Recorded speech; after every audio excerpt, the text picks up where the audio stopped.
So St. Mark's is 5, and this is the 5th anniversary of 3 adults and 1 toddler sitting down and having brunch in a cafe that doesn't exist anymore, Cafe Italia, and committing together to follow Jesus, whatever happened over the next few years. And you've been part of that adventure ever since, or you've joined at some point. So thank you so much for that, and so much more is to come.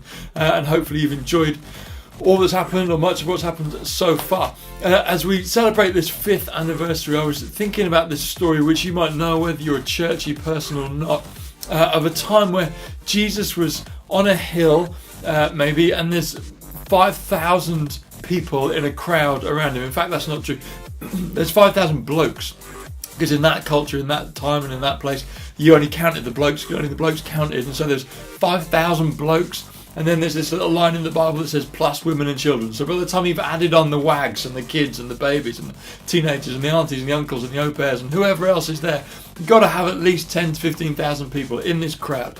So there's this massive crowd. Now the end of the story, when you skip to it, is that a small boy at the end of the day has still got some of his lunch left over. His mum has given him a load of food earlier on in the day. He's still got it left over at dinner time. Nobody else has got any food. Everybody else is hungry.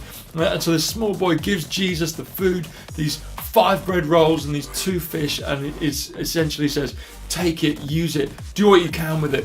And somehow, I don't know how, Jesus prays and works some magic, and that small packed lunch, if you like, goes around and feeds everybody, and there's so much left over. The reason the boy had it was because who wants to eat fish shoved in a roll for the lunch? Nobody, so of course it was left over.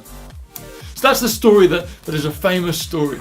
But I had this question about it this week, and the question was, why was there so many people there? Why were there 10, 15,000 people there? Jesus had been wandering around doing stuff up to this point. He'd been drawing crowds, but nothing like that. He'd been going to houses which would get packed with people, and people would have to kind of climb in through windows or lower themselves through ceilings and try and squeeze in any pocket they could. He'd been walking through towns, and town squares had been filled.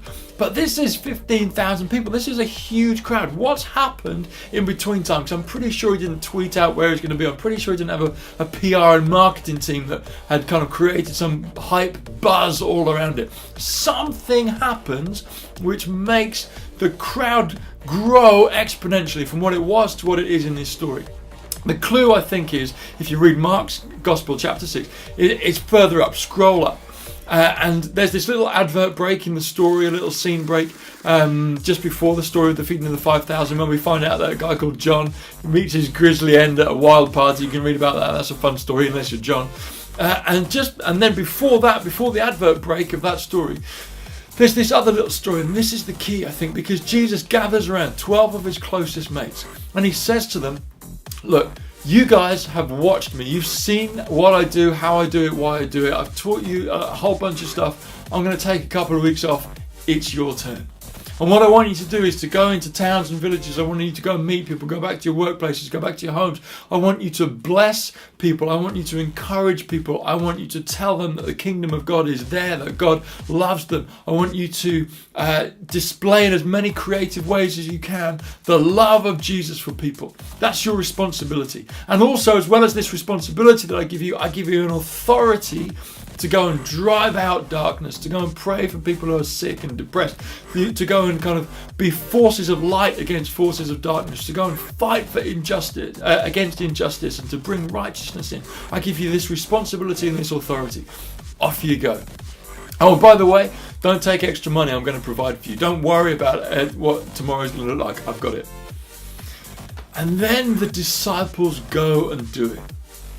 And I was thinking that must have been blooming scary. In fact, Jesus says to them, go in twos, because he knows it's scary. Go in twos. Christianity was never supposed to be done on your own, because it is flipping scary sometimes, and it's weird to put your hand up as a Christian in your workplace or in your school or wherever, or in your family. So Jesus knows, do it in twos, do it in groups, have a prayer triplet, have a prayer partner, be part of a group. If you're not a part of a group at St. Mark's, get involved quick, because it's hard to do the Christian stuff on your own. So Jesus says, go out in twos and do all this stuff. And they go and do it. And I imagine, it doesn't have any commentary in the Bible on this, I imagine some of them went in cocksure and they were kind of, yeah, I can do this. I'm going to go for it. I'm fully cocky in my attitude and my ability and what I can do. Most, though, probably went in with this atmosphere and this feeling of, I don't know if I can do this. I'm just going to go and hide around the back of the multi-story car park and pretend I did it, and then go and tell Jesus some stories. And maybe they went out in their 2s and 3s, and one of them had enough guts to try something one time, and it worked. And so the next time a couple more prayed, and they had other conversations with people, and they were able to bless others in different ways. And I imagine their confidence grew. So scan back past John meeting his grizzly end at a wild party. That's a fun story, unless you're John.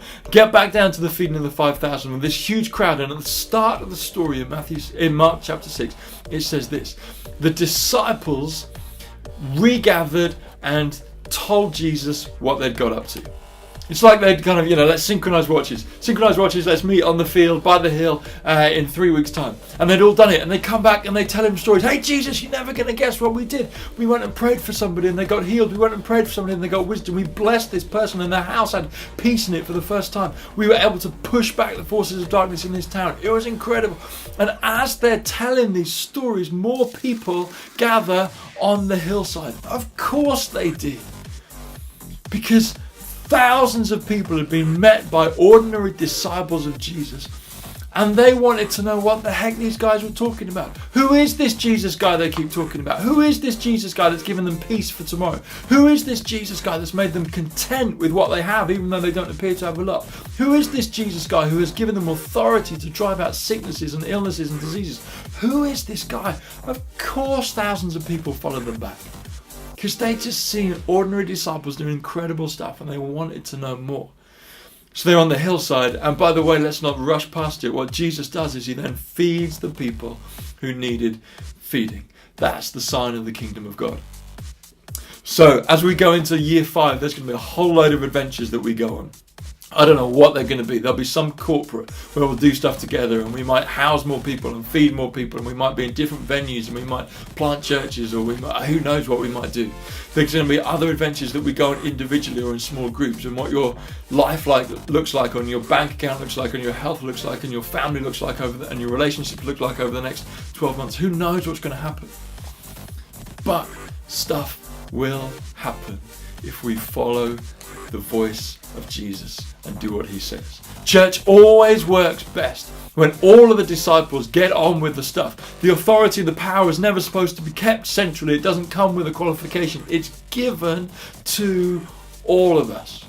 And so my encouragement as we go into year 5 is, let's keep going. Let's all of us get out there in 2s and 3s and in creative different ways, whether you're an extrovert or introvert, whether you're really sure of your abilities or you're not, doesn't matter. Because think about it. Who were these disciples that Jesus trusted early days, and he trusted them with everything about his mission, and they brought back this huge crowd? Who were they? Well, you can read lists of them throughout the Bible. I can't remember them, so I've got them all written down. You start off with the first ones that Jesus called. You got Peter, Simon Peter, and his brother Andrew. Andrew doesn't get much more of a mention. Simon Peter is this kind of extroverted, external processor who's a little bit of a hothead. They're both fairly useless fishermen. They don't catch much, and that's why Jesus first meets them, because they're trying to catch stuff.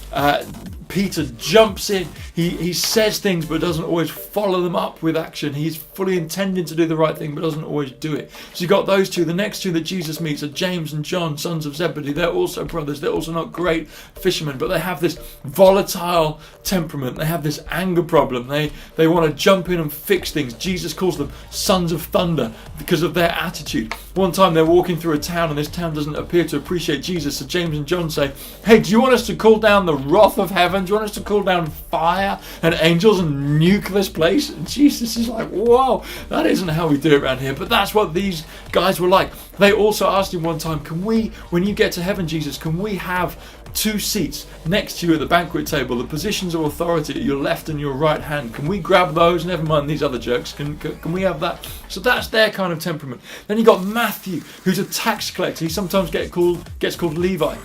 And he's a tax collector who, in a place that's been occupied by invading Roman forces, has decided to side with those forces and has decided to collect tax money from all of his mates, all of his neighborhood, all of the people that are his tribe, and he's taking money off the top. He's skimming money. He's overcharging. Nobody likes him. Why would you? Then you got Philip, and he meets Jesus, and then he runs to his mate Nathaniel, who's sitting under a tree. He sometimes gets called Bartholomew.